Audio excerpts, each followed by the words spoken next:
DragonSword Awakening's gearing system has lots of layers to it, and understanding them early can actually save you a lot of time. With this, in today's guide, I'll be explaining equipment stats, main stats, substats, crafting, enhancement, reforging, runes, karma, and what you should prioritize at each stage of progression. Before getting into the more advanced systems though, let's start with how equipment itself works. To start, every character has 5 equipment slots: helmet, chest, pants, gloves, and boots. Each piece has a main stat, several substats, and an equipment set, and of course you have the rarities of rare, epic, and legendary. Rare equipment has 3 substats, epic has 4, and legendary has 5. However, rarity alone doesn't determine whether a piece is good. An epic piece with the correct set and stats can actually technically be better than a legendary piece that doesn't fit the character, which is something that you're probably familiar with. But to be clear, the individual stats on each piece are only part of the build because your equipment combination also activates powerful set bonuses. On that note, equipment sets activate bonuses at 2 and 3 matching pieces. To add to this, because there isn't an additional bonus for equipping 4 or 5 pieces from the same set, every character should be using at least 3 pieces from one set and 2 from another. Your 3-piece set should normally provide the effect most important for the character, while the 2-piece of course adds another useful bonus. To give an example though, Froststorm for instance will increase frost damage with 2-piece and grant an attack power increase after using an active skill with 3,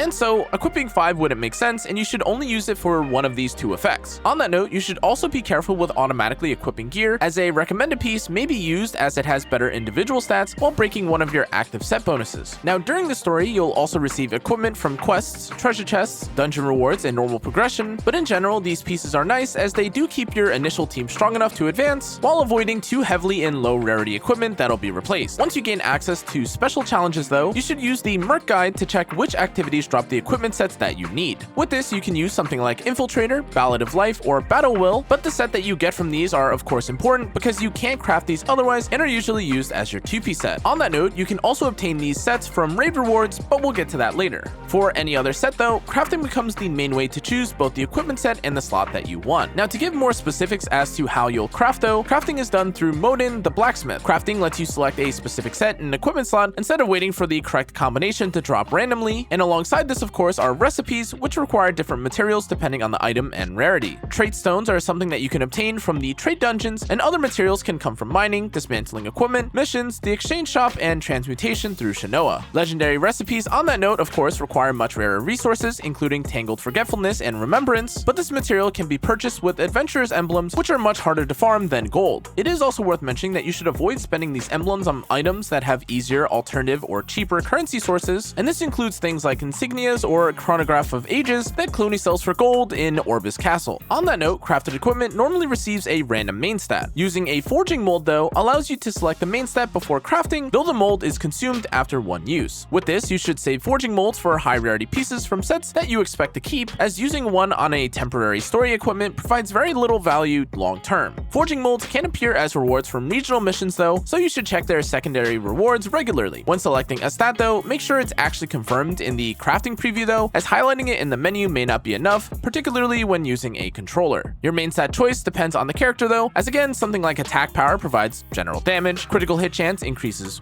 consistency, while crit damage only has value of course once you have enough crit chance. Condition specific damage can also be strong when your team reliably maintains that condition, and defensive and supporting characters may also prefer HP or defense instead. Main stat values also differ between equipment slots, as something like the chest is the highest main stat that you can receive, followed by legs, so compare the crafting preview before deciding where to place your most important stat. Once you have a piece with the set and main stat that you want though, you can start investing resources into improving it. On that note, enhancement increases the main stat and overall power of an item. Before investing though, again, you'll want to check 3 things. Does the piece belong to the set combination that you want? Is its main stat useful? And is the item likely to remain equipped for a meaningful amount of time? Again, during the early story, enhancing temporary equipment is fine if you're trying to just progress, but the mistake that you may make here is spending too much gold and too much time trying to upgrade or perfect gear that you inevitably end up replacing anyways. Once you begin crafting epic and legendary gear though, you should, as you'd expect, prioritize pieces with the correct set and main stat. Good substats are valuable of course, but they can also be addressed later through reforging. To that end, it's also worth mentioning that enhancement improves the item's main stat, but the substats are what allows you to optimize your build further. With this, your general DPS, look for stats like attack power, crit chance, crit damage, and defense ignore, and after this, condition related damage can again be valuable when it matches the character's team and rotation. Supporting characters don't always need full offensive stats though, as we touched on earlier, as HP and defense can also be more useful if their role depends on surviving, healing, applying conditions, or repeatedly entering through signal skills. Now let's move to reforging, which again allows you to change the substats substats on a strong piece. Once equipment reaches its max level, you can then reforge its substat using a shape grinder and gold. At the moment, reforging generates new substats, but you can lock the lines that you want to keep, and for example, if a piece already has a strong critical damage stat, you can instead lock this and reroll the remaining lines. Each lock stat increases the gold cost, so reforging becomes expensive when you try to preserve several lines at once, but as you'd expect here too, you should only reforge equipment that already has the correct set and main stat and is likely to remain part of your character's future build. After your main equipment pieces are in place though, runes provide another way to push their stats further. Epic equipment and above can gain access to runes, adding another layer of stats to the items. Runes primarily come from raid content though, and their stats are random. However, duplicate runes can also be combined through rune synthesis to create stronger versions. Treat runes as an additional optimization system, and with it you'll complete your sets, obtain the main sets that you need, enhance your permanent equipment, and then worry about perfect rune combination. Now let's move to Anonymous Artisan's crafting tool, which is another system that we should address now. To use one, you'll select the equipment piece from the character menu and then unlock its rune slot using Anonymous Artisan's crafting tool. But if you're curious on how to obtain this is something that drops through raids, or you can buy this using adventurous emblems in the exchange shop. Equipment and runes also cover most of your character's stats, but the other major part of their build comes from karma. Yes, I know, by the way, there's a lot of systems. Karma serves as the weapon side of the gearing system. Basic karma can be used by multiple characters and provides effects based on elements, conditions, or combat roles. World bosses are one of the main sources of basic karma, and their available reward pools are shown before entering, allowing you to target a boss that drops the type that you need. Duplicate karma can also be used for ascension, strengthening its effects, but basic karma can also be shared between compatible characters, though exclusive karma is designed to strengthen one specific character. And with it, rather than only providing stats, it can improve or actually change part of a character's kit, making it one of the most important aspects of a character in your main team. Now, in terms of how you'll get them, some are obtained through hero quests, others require a fragment of after image, and if you're looking to obtain a fragment of after image, this is something you'll need to create using 1 whirling thought, 100 fragments of memory, and 100,000 gold. Whirling thoughts also come from earning stars in the Tower of Trials, and fragments of memory are also available from said tower, quests, treasure chests, mercenary core levels, and first clear rewards. Once you have the materials though, you'll visit Cannaaaa near the cathedral in Orbis Royal Castle, transmute them into a fragment of after image, and exchange it for the exclusive karma that you're looking for. Now let's address when you should actually start investing in each of these systems. During the early game, you should just use whatever is best available that drops and maintain useful set bonuses, and really only enhance equipment whenever you need to continue progressing. Once you reach the mid game though, complete a 3 and 2 set setup for your main DPS, then give the rest of the team functional sets and enough survivability to perform their roles. After unlocking stronger crafting options though, begin replacing temporary pieces with higher rarity equipment that has the right main and substat. Reforging, forging molds, legendary crafting, and then rune optimization should be saved for equipment that you again expect to use long term, but again from this point you'll upgrade your main DPS first, though you shouldn't leave the other 2 characters completely unequipped. DragonSword's combat does rely on swapping characters and activating signal skills, so the full team still needs to function together and, well, survive. Really though, the goal of DragonSword Awakening is not to obtain one perfect piece immediately, it's to slowly progress, build a complete team with compatible sets, reliable main stats, and effects that match how much each character is actually played. Later on, of course, you can chase for more perfect pieces, but as usual, again, this is a marathon, not a race. Thanks again for watching though, guys, and if this guide helped you understand the gearing system, leave a like and subscribe for more content like this. I'll see you all next time though. Stay safe, stay healthy, good night.